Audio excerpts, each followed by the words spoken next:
Vanotaurisa vaye vanotaurisa. Isusu tinowachisa, tinodadisa ende tinofarisa. Fire, fire, ndiri kupirisa moto pose panosvike chakachaya. Pakushamukura ngoma ndagara ndakapike. Fire, fire, ndiri kupirisa moto pose panosvike chakachaya. Pakushamukura ngoma ndagara ndakapike. Voice rangu rinotapira seshuga, usandijairiro kandiona ndakanyarara. Samofunga tichandiremera njuga, mudiki pamakore pamangoma ndakakura. Inini ndikubvira moto, musandityire mangoma ihopo. Inini ndikubvira moto, handineta handina zoro. Kubva ndiri karusvava, handina mwanawo akadai. Kubvira futi kubva kudhara,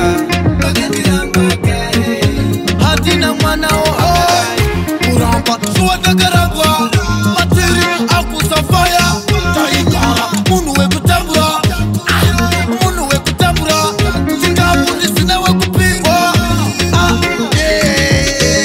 Ndaingoti munhu wese akafanana neni. Mutsvene dai wauya kuzondirangarira, nemhuri yangu dai wauya kuzoirangarira.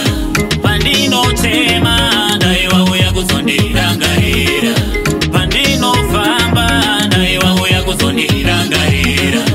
Baba mukandisiya ndiri ndega ndovanerera, ndotoshaya kana iye wekuchemera.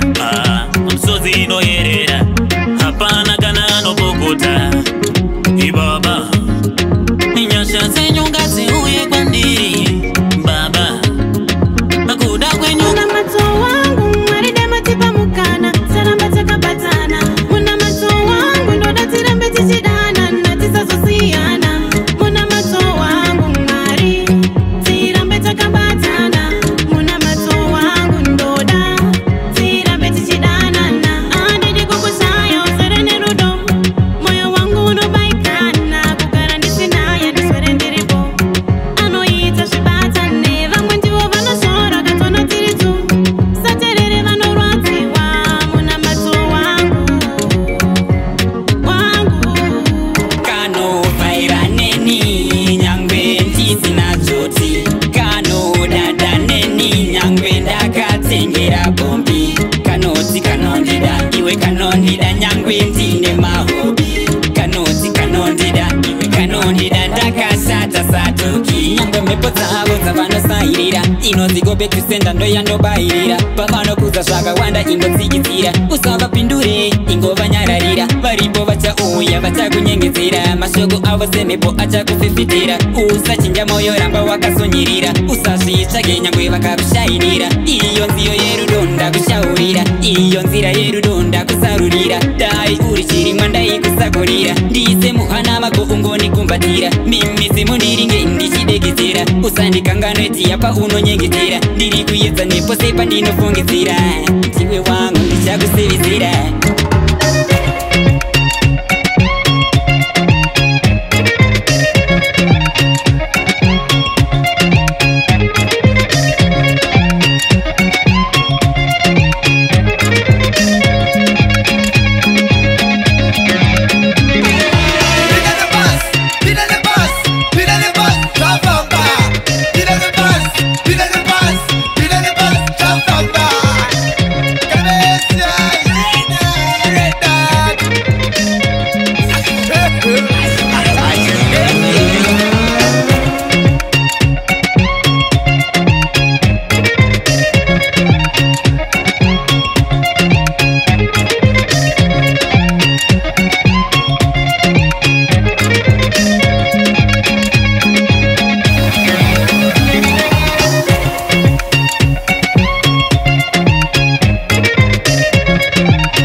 Thank you.